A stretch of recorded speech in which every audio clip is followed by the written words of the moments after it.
Come and sit by the fire. I have something very special to show you. What? What? Come on, show me. You know what these are? Of course I know. These are pearls. Very good. And where do you think they came from? Well, from a shop, I suppose. Well, that would certainly have been easier. But no. Many years ago, my father, your grandfather, got these from their original home. Where's that? From the oysters where they grew. And he dived way down to the bottom of the sea for them. So, his hands were the first to hold these pearls. In those days, if you wanted something, you had to go and get it. All of our country was like this desert now. If you wanted food, you had to hunt for it. Water, there were no taps. You had to travel for it. And to earn money, your grandpa would set out to sea, diving, diving, and diving again for pearl. It was tiring and dangerous work, but it gave us what we needed to live until the disaster came. Why? What happened? In the early 1930s, people found a way to make pearls rather than dive for them. And suddenly, no one wanted Grandpa's pearls anymore. Life became very tough for him and for thousands of people.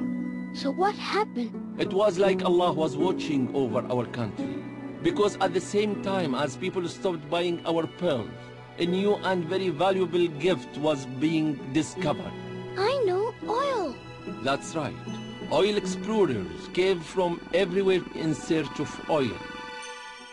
And they found it. So everyone's problem was over. Now the country was rich, yes? Ah, but it took more than just money to set us on the path to a better life. What do you mean? It needed a man of honor and character to lead us there. You mean Sheikh Zayed, right? I do, of course. He believed that it was people, not dollars, that would make our country great. He could see our future clearly. He saw that the Emirates would be stronger if we all joined together. So along with Sheikh Rashid and the rulers of other states, he formed the United Arab Emirates. And of course, he became the first president as well. He built roads, hospitals, airports, schools. He created opportunities for women, including universities. And only a generation later, just look at us now.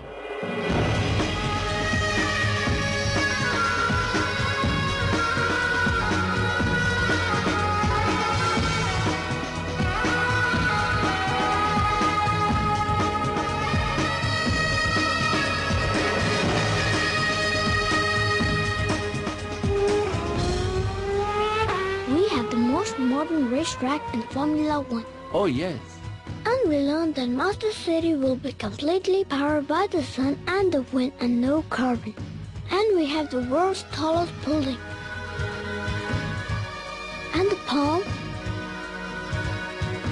And the incredible hotels. And the metro. And... Yes, I get it. We have so much to be proud of.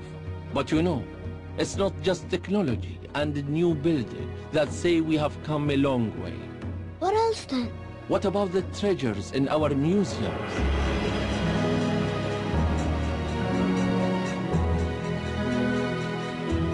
The art that hangs in our galleries? And the magnificent new Grand Mosque in Abu Dhabi?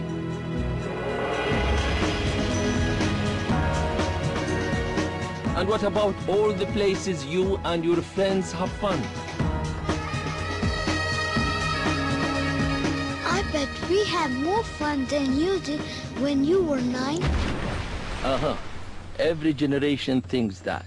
But you know, the more things change and move on, the more we should remember where we have come from. Some of the greatest things were created by nature, not by man. Like this desert? Like this desert, yes. And like these beautiful pearls, here, put your hands together. It's time to pass them on to you, as my father did to me. So when you are grown up, they will remind you of the journey that he started and which you are carrying on. Now, get some sleep. Tomorrow, we head for the city.